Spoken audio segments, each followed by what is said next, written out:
žmogus pamiršo. Tai yra, norėjau pasakyti, kad jis pamiršo, kaip gera yra žaisti ir draugauti.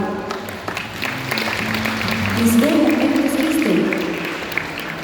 Pradėjo į vandenį mesti viską, kas žemėje trukdė ir po ranka pakliuvo.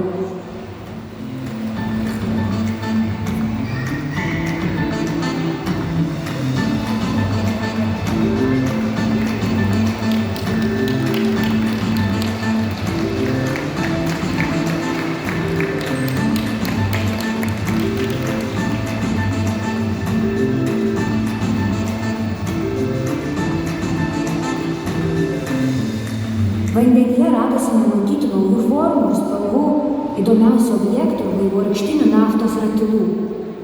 Pradžioje tai mums patiko. Mes darėme tai, ką mokėjome geriausiai – žaidėme.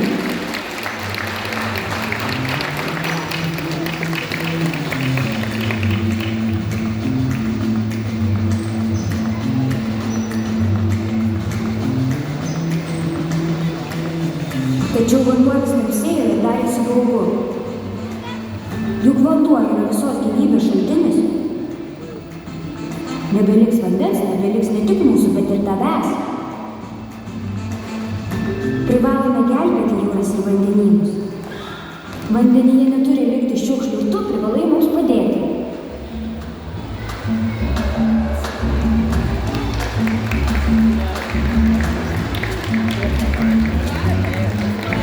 Jei galime mes atskirti formas ir spalvas, bei tai, ko vandenyje būti neturi, gali ir tu.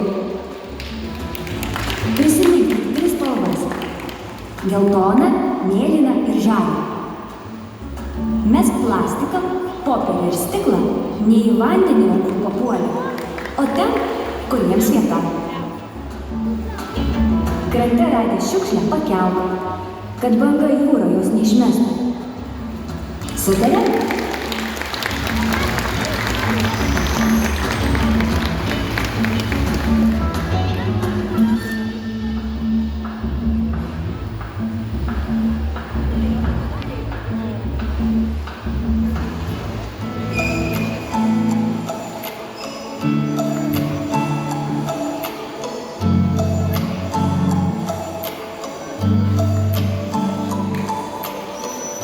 Kai nusitarti, galima pamėginti ir draugystę susigrąžinti.